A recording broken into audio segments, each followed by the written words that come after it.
warahmatullahi wabarakatuh. Di sini saya akan menjelaskan tentang fungsi, bentuk, jenis, dan nilai estetis pada gerak tarik kreasi. Sebelumnya, perkenalkan, saya akan Kamandani dari kelas 11 PS4 absen 9.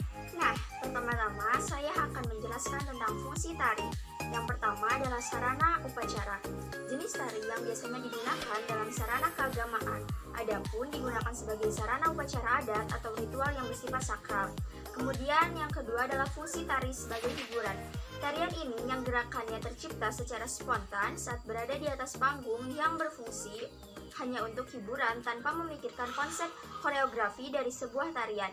Kemudian yang ketiga, fungsi tari sebagai sarana pertunjukan. Tarian yang tercipta melalui proses eksplorasi, improvisasi, dan komposisi dengan koreografi yang benar-benar disiapkan untuk sebuah pertunjukan. Dan ini adalah contoh sebagai sarana upacara. Yang pertama adalah tari gantar. Tari gantar merupakan tarian yang berasal dari Kalimantan, disajikan saat upacara adat Selamatan untuk Dewi Sri. Kemudian ini adalah contoh tari sebagai sarana hiburan, yaitu tari Serampang 12. Tari Serampang 12 adalah tari tradisional yang berasal dari Deli Serdang, Sumatera Utara.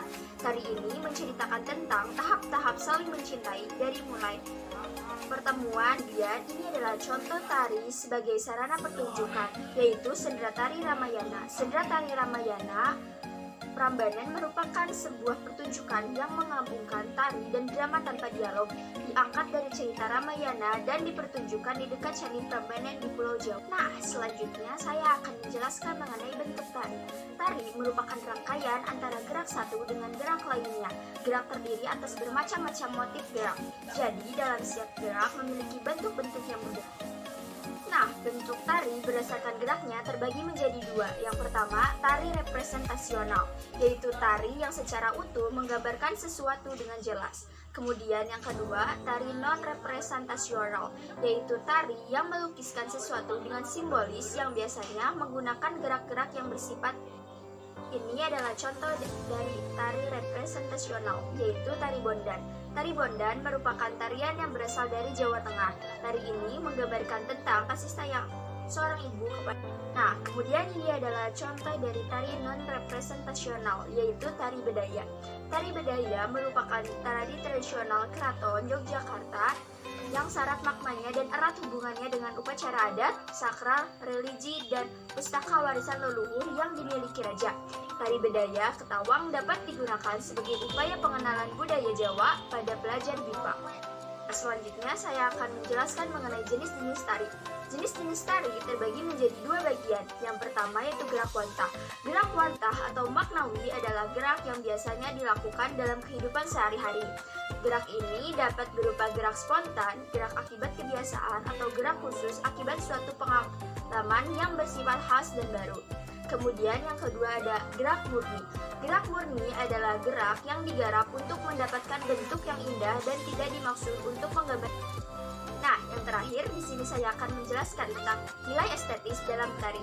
Yang pertama ada wiraga. Wiraga yaitu kemampuan atau kemahiran penari membawakan gerakan tari sesuai dengan kualitas gerak yang diinginkan koreografer. Kemudian yang kedua ada wirama. Wirama merupakan kemampuan penari dalam mengikuti tempo musik yang dipakai sebagai iringan tari. Kemudian yang ketiga ada wirasa, yaitu suatu kemampuan atau kemahiran dan menghayati makna yang terkandung dalam tarian.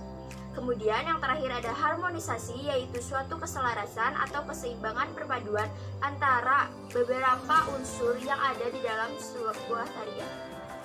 Nah, berjumpa pada akhir video. Segitu saja yang dapat saya jelaskan mengenai fungsi, bentuk, jenis, dan nilai estetis pada gerak tarik kreasi. Kurang lebihnya mohon maaf, semoga bermanfaat. Wassalamualaikum warahmatullahi wabarakatuh.